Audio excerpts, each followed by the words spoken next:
रंजित भाई सब कहीदे भल हाँ तेरे धामनगर वकिल संघर प्रतिष्ठार 10 वर्ष पूर्ति एवं सुंदर भाव समस्ते लिखिं एक दशंधि पूर्ति यही अवसर में आज उद्यापनी दिवस रे मंच मंडन करथिबा Odisha human rights commission member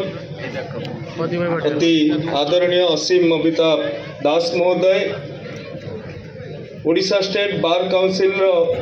vice chairman Rajeev Kumar Mohanty महोदय मुख्य वक्ता भाव रे आज जहाँ को आम पाई अति सम्मानस्पद जहाँकर कथा आम समस्त को प्रेरित करे पवित्र पाणिग्राही महोदय धामनगर ब्लॉक रो अध्यक्षा शर्मिष्ठा बेहेरा महोदया धामनगर विज्ञापित अंचल परिषद रो अध्यक्षा निवेदिता जेना महोदया सुनामधन्य चिकित्सक आम माटीर कृति संतान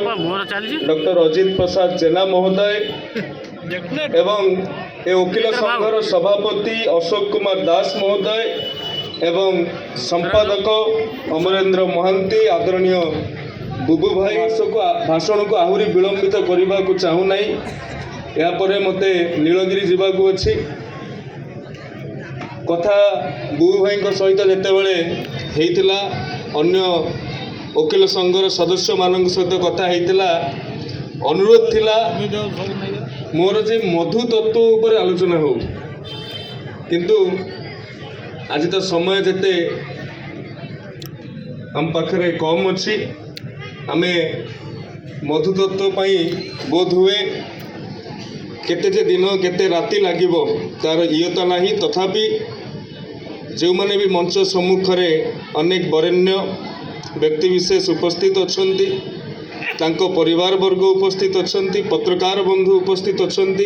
समस्त को धन्यवाद जनइबी ए कार्यक्रम टी को एते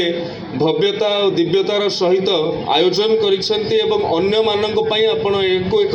उदाहरण रूपे स्थापित करि पारछन। सबुठ बड़ कथा पूर्ववर्ती वक्ता असीम भाई कहूले जे से मानवाधिकार नेतृत्व तेणु से मानवर अधिकार कथा परियोजना कौन जो मान पाखरे पहुँचे ना से आमे चिंता करिवार आवश्यकता अच्छी एवं ये एमती एक जगार से कहते जोटा कि मु भावुची ये जगह सर्वोत्कृष्ट जगह ये कथा को चिंता करने कारण भारत को वकिल मानकर भूस्वर्ग कह जाए ये समालोचना दिगरे कह जाए पैराडाइज फॉर द लॉयर्स ताली मारियार आवश्यकता नहीं बाहर जो विदूषक माने बा पाश्चात्य पंडित माने भारत को वकिल मानकर भूस्वर्ग कहते कहीं कहती ना ये आपण मान मुंड को गोटे कथा आसुथो 2-3 पद जे तारीख पे तारीख सेठी तारीख पे तारीख आसब एपटे साधारण जनता दुष्ट जनता धीरे धीरे धीरे धीरे धीरे धीरे वकिल मानक ठारू आईनजीवी मानक ठारू सहायता लोड़ापी जहाँ आवश्यक ताहा दे पारिबो नाही। आउ आमर आईन व्यवस्था एते जटिल एथिरे वकिल मानक पाखरे आईनजीवी मानक पाखरे गोटे साधारण लोक बंधा होइकी पड़िबार संभावना बहुत अधिक ए कथा मु अत्यंत सचेतन भाव में वकिल संघर वार्षिक उत्सव रे कहूची एवं आज ए कथा कहिबार आवश्यकता एइथिपई अछि कारण ये जो दीर्घ दिनर गतानुगतिक भावधारा अच्छी जहाँ को इंग्रेजी स्टेरियोटाइप कह जाए ये स्टेरियोटाइप को भांगिबा आपण मानकर ही सहयोग आवश्यकता अच्छी आपण माने चाहिए साधारण जनता आज वकिल मानू नहीं आईनजीवी मानू नहीं जो कथा मनरे जो भय थाई पारे जो असहायता थाई पारे ता परिवर्तन हो पार किंतु या सहित भी मु आपण मानक ऊपर कर्तव्य थापी देकी निजर बा सरकार जो व्यवस्था अच्छी से ओहर जीवार आस्पर्धा करी ना कहते बंधु जे राज्य सरकार गतकाली 10 कोटी टंका वकिल मानकर वेलफेयर फंड को देइछन्ति। आज दिन में मोर दीटा बहुत बड़ विषय घोषणा करिवार थिला। ये हूँ प्रथम कथा एवं जो भाव में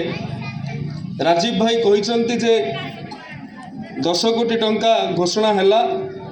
एवं सी आहरी अधिक आशा करते। मु धन्यवाद देवी राजीव भाई को। जी करे ताठू ही आशा करे जाए, जे न करि पारे ताठू आशा करा जाए ना। तेणु आमको प्रेरित करन को धन्यवाद। एवं छकरे जो दीर्घ दिन है आमर टेक्सटाइल पार्क रही से 4200 कोटी टंकारु अधिक अर्थ पुंजीनिवेश करा 6000 रु अधिक पिला सेठी प्रत्यक्ष व परोक्ष भाव में कर्म नियुक्ति पाइबे। आईओसीएल एवं कलिकतार एक कंपनी द्वारा ये गोटे जॉइंट वेंचर है कार्यक्रम ये प्लांट स्थापित हेबो। ये धामनगर पर आज बहुत बड़ कथा, बहुत बड़ संदेश हमको मिली। धामनगर वकिल संघर ये वर्णाढ़ कार्यक्रम रे मु जो कथा रखी जे भारत वर्ष वकिल मानकर भूस्वर्ग हेउ किंतु सेथिरे साधारण लोक साधारण जनता उपकृत हुंतु ये चिंताधारा परिवर्तन कर आवश्यकता अच्छी। कारण आपण यदि इतिहास को अंडाड़े इतिहास को साउंटे आपण नेल्सन मांडेला ठारू आरंभ करी